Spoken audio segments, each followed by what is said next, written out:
people that power. If you truly are sorry, I know I can speak for myself. I forgive you. It happened when some of the press and a number of spectators had already left the courtroom.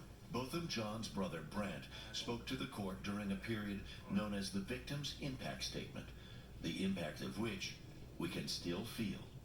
I don't know if this is possible, but can I give her a hug, please? Please? After the second pleas, the judge said yes. Their embrace lasted the better part of a minute. A reporter in the courtroom said she could hear Amber Geiger sobbing.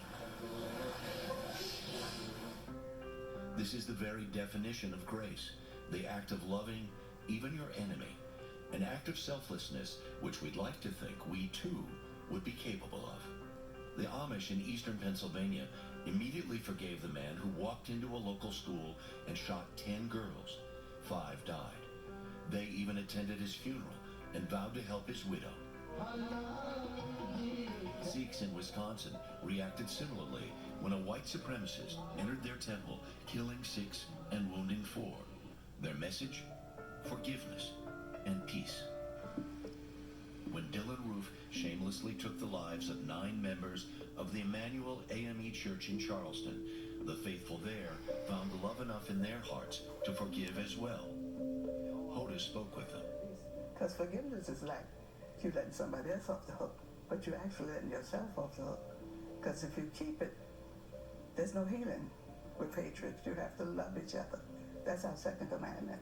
You know, you always want to forgive, and that's what we're taught. You know, sometimes I feel like I teeter-totter, but then I know that it's the right thing to do is to forgive. You know, it's what we've taught our girls. I don't teach them to hate. The act of forgiveness is an emotional transaction. Hatred and anger are burdensome companions.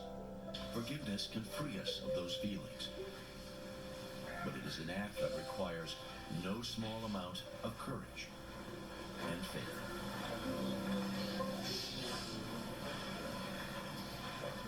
So can I tell you a story? Yes. I'm in church years ago.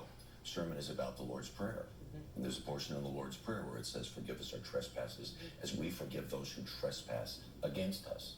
And the guy says, think about that for a second. Is there someone in your life for whom you just have this Jones, this thing that person just drives you nuts?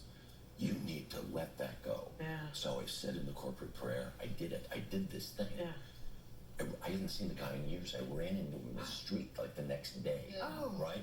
And it was just I thought, there's some serious message in this idea that you release something in yourself when you give that up. So for those people that we've seen do this, it's a transaction, as I said in the piece, right? It's a two-way street. I don't know if I can do it. Give in forgiveness. It's like you have to give. It costs you something. Yes.